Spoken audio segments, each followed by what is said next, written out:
soir, Julien Bugier. Je vous demande de vous arrêter. Je suis très en colère. Écoutez, vous êtes rapide, c'est pour ça que vous êtes coupé de la réalité. Bonsoir Nicolas Bouzou. Bonsoir Julien. Alors ce soir mon cher Nicolas, vous défendez la stratégie du quoi qu'il en coûte. Oui, la stratégie du quoi qu'il en coûte. Alors évidemment, c'était un message simplificateur du président de la République. Vous vous en souvenez, c'était en mars 2020, cette idée selon laquelle il fallait protéger au maximum les entreprises, les salariés, entre guillemets, quoi qu'il en coûte.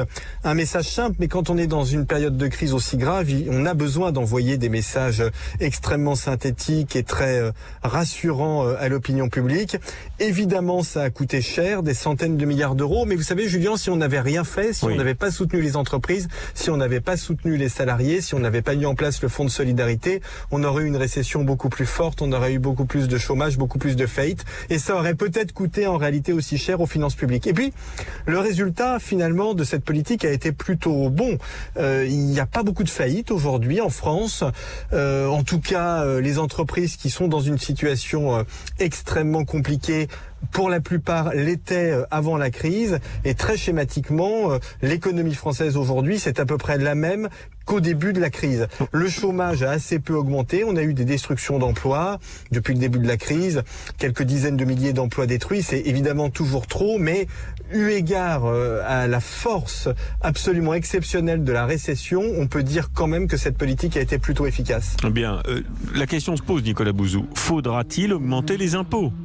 Je sais que la question se pose, et elle va se poser bien évidemment pendant le débat présidentiel, mais elle est extrêmement prématurée. Il ne faut pas refaire les erreurs du passé, notamment en 2012, François Hollande, pour des raisons qui étaient des raisons qu'on pouvait entendre d'ailleurs, a voulu réduire les déficits publics rapidement en augmentant les impôts. Du coup, il a cassé la croissance, il a cassé la reprise, et la France a connu une restauration de son activité économique beaucoup plus faible que ses principaux partenaires commerciaux. Donc il ne faut pas faire la même chose.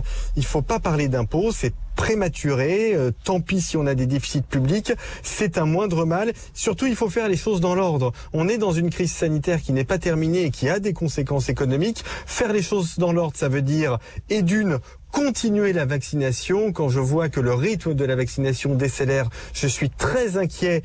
Non pas simplement du point de vue sanitaire, ça n'est pas mon métier, mais du point de vue économique pour la rentrée. Donc 1, on vaccine.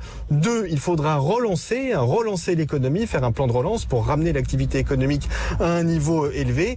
Et 3, mais en 3 seulement, on pourra en effet réfléchir à la fiscalité, aux réformes, reprendre la réforme des retraites, la réforme de l'assurance chômage. Mais il ne faut pas en ce moment bricoler une réforme des retraites alors même qu'on n'est pas encore sorti de la crise. Surtout, notre obsession, ça doit être de préparer septembre et de tout faire en sorte pour qu'on n'ait pas à refermer un certain nombre de commerces en septembre. C'est ça qui est véritablement inquiétant. Merci Nicolas Bouzou pour cette carte blanche. Merci.